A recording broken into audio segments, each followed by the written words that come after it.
안녕하십니까. 김정기TV의 김정기입니다.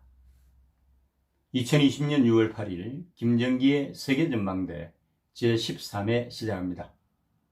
오늘 주제는 문재인, 현충일에 안중근 의사를 호출하다. 백선이 옆자리에 김원봉 안장하려고요. 입니다. 문재인이 대전 현충원에서 열린 현충일 추념식에서 안중근 의사가 남긴 글귀인 위국헌신 군인본분, 즉 나라를 위해서 몸을 바치는 것은 군인의 본분이다를 인용을 하면서 추념사를 시작했습니다. 여기서 안중근 의사가 본인을 군인으로 지칭을 한 것은 그가 1907년 연해주로 가가지고 전해덕의 해하에서 대한의군 참모중장 겸 특파독립대장 및 아령지구 사령관의 자격으로 100여 명으로 이루어진 부대를 이끌고서 국내로 침투하여 일본군과 격전을 벌였으나 패퇴하면서 어병운동을 했기 때문입니다. 문재인은 안중근을 강복군을 거쳐서 지금의 우리 군까지 이어지고 있는 군인정신의 사표라고 하면서 대한의 자유독립과 동양평화를 위해서 당당히 죽음을 맞이한 안중근 의사의 숭고한 뜻이 모든 애국 영령들과 함께 할 것이라고 했습니다. 왜 문재인이 갑자기 안중근을 호출했을까요? 작년 현충일에 김원봉에게 건국훈장을 추수하겠다고 하면서 온 나라를 분열의 도가니로 몰아넣었고, 올해는 현충일 직전에 국가보훈처에서 6.25 전쟁 영웅인 백선엽 장군을 국립서울현충원에 안장할 수 없다고 했고, 심지어 민주당 일각에서는 기존에 안장된 친일분자 63명을 파묘하는 법안을 내겠다고까지 했습니다.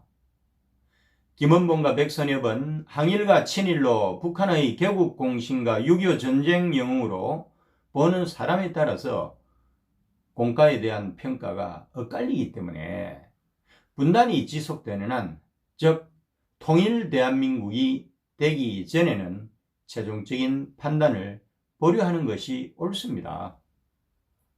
이런 이유로 해서 좌우와 남북을 떠나서 한민족 모두의 영웅으로 추앙받는 안중근을 호출을 했다고 한다면 문재인의 선택은 그야말로 신의 한 수입니다. 그러나 과연 그럴까요? 문재인과 대한민국 좌파들이 행정부는 물론 사법부 심지어 입법부까지 삼부 권력을 장악한 여세를 몰아가지고 안중근을 한민족 모두의 영웅에서 좌파 영웅으로 만들려고 하는 음모가 있는 것이 아닐까요? 그리고는 안중근과 김원봉을 어떤 형태로든 연관을 시켜서, 예를 들면 안중근의 유산인 동의단지회와 대한의군 어병활동 전통을 물려받아가지고 김원봉이 의열단을 만들고 조선의용대를 창설하고 대한민국 임시정부 강복군에 주도적으로 참여를 했다고 하는 방식으로 포장을 해대면서 언론을 장악하고 선량한 국민들을 대상으로 선전선동을 일삼고 있는 이들이 못할 게 없다고 믿지 않을까요? 저의 합리적 의심은 좌파들의 정가에서 나옵니다. 민족 지도자로서 충칭에서 마지막까지 좌우통합 임시정부를 성공적으로 이끌었던 백범 김구 선생을 오로지 좌파들만의 영웅으로 만들지 않았던가요? 그래서 이제는 안중근까지 만일에 그렇다고 한다면 미몽에 그칠 거라고 생각합니다. 우선 안중근이 조선 통감부를 이끌었던 이토 히로부미를 사살한 것은 조선의 연장선상에서 대한제국 시절 구국 차원에서 이루어진 어병운동이라고 하는 것입니다. 물론 1905년 러일 전쟁 이후 체결된 을사보호조약으로 외교권과 국방권을 박탈을 당하고 일본에 의해서 설치된 조선 통감부의 통제를 받기는 했지만은 대한제국이 공식적으로 망한 것은 1910년 한일 합방이 되고 조선 총독부가 설치되면서부터인 것입니다. 다음으로 좌파들이 추종하는 공산주의 이데올로기는 1917년 러시아 혁명으로 제정 러시아가 무너지고 소련이 들어서면서 채택이 됐다고 하는 것입니다. 중국 공산당도 1921년에 소련 코민테른의 지도하에 창당했습니다. 결론적으로 말씀을 드리자면 안중근이 거사를 하여 민족의 영웅이 된 1909년과는 시기가 일치하지 않는다고 하는 것입니다. 결국 문재인이 겉으로 존경하는 김원봉을 살리고 싶어서 이런 것이 아닐까요? 아니 도대체 김원봉이 누구길래 이렇게 무리수를 두는 것일까요?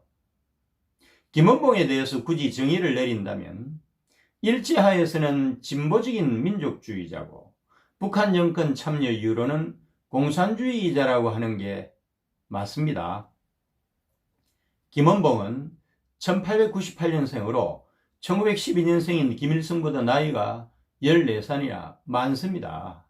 1918년 난징의 찔링대 입학 다음 해에 요인 암살을 하고 일제 수탈 기관을 파괴하는 등의 목적으로 만주에 의열단을 조직하면서 본격적으로 항일투쟁에 가담을 했습니다.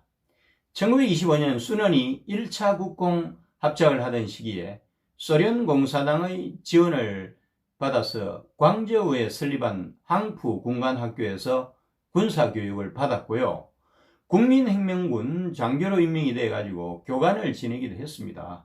당시에 그 항푸 군관학교의 교장이 1927년 국민정부 총통이 된 장제서이고 부교장이 1949년 중화인민공화국 총리가 됐던 주얼라이였고 이것이 인연이 돼가지고 1927년 주얼라이가 주도한 난창봉기에도 가담을 하게 되었습니다.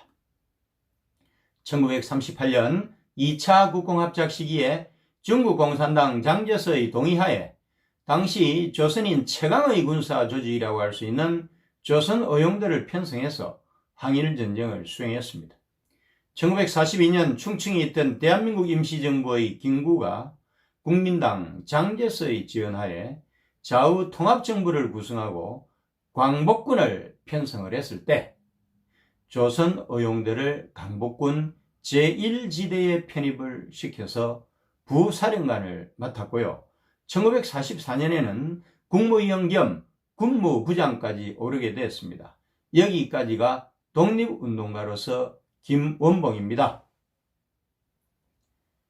미 군정 시기에 악명 높은 일본 고등계 형사 출신인 노덕술에게 모멸감을 느낄 정도의 수모를 겪고서 1948년 남북 지도자 연석회의 때 월북을 해서 북한 정권을 수립하는데 참여를 했습니다. 한국전쟁을 사주했던 박헌영하고는 달리 남침을 반대했고요. 1958년 김일성 비판을 제기한 종파 사건으로 숙청될 때까지 북한의 최고위직인 국가검열상, 노동상, 당중앙위원, 최고인민회의 상임부의장을 거치면서 승승장구했습니다. 여기까지가 공산주의자로서 김원봉입니다.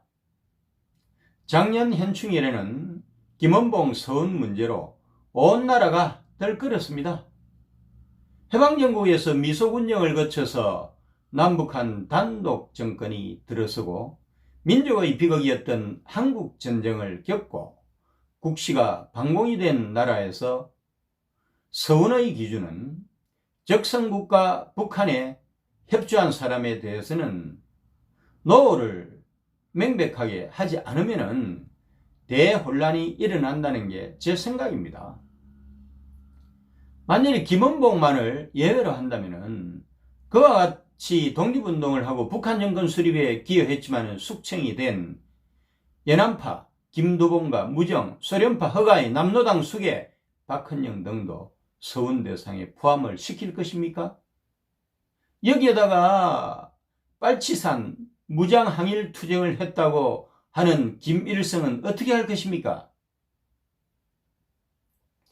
현충원을 만든 취지는 국가유공자의 유골 또는 유해를 안장을 하고 그 충의와 유훈을 청하기 위해서 아니던가요? 제 아버지도 국가유공자로 대전 현충원에 잠들어 계십니다. 어쨌든 여기서 국가유공자는 독립운동자, 허국유공자, 민주유공자로 3분이 됩니다. 독립유공자는 일제시대 항일투사를 말하는 것이죠. 이들의 순관투쟁이 건국의 초석을 다졌습니다. 이승만이 건국훈장 대한민국장 제1호입니다. 수훈자는 1518명입니다. 호국유공자는 한국전쟁과 베트남전쟁 등의 참전용사입니다. 이들이 흘린 피가 산업하러 가는 길에 든든한 종잣돈이 되었습니다. 수훈자는 257만 명입니다. 민주유공자는 4.19와 5.18 등의 민주화 투사입니다. 이들의 고귀한 희생이 민주화의 밑거름이 되었습니다. 그런데 민주유공자라고 하는 것은 오로지 한국에만 있는 아주 독특한 선전 대상으로 보상 차원이면 될 것을 보완을 하려고 하니까 무임승차자도 엄청나게 많은 거고, 그래서 여태까지 명단 공개를 금지하고 있는 것입니다. 수훈자는 2128명입니다. 내년부터라도 현충일이 대통령이 추념사 정치하는 그런 날이 아니라 좀 더 엄숙하고 좀 더 성스러운 날이 되었으면 좋겠습니다. 그것이 나라를 위해서 몸을 바친 호국영령에 대한 아주 기본적인 예의가 아니겠습니까? 오늘도 함께 해주신 김정기TV 애청자 여러분 감사합니다.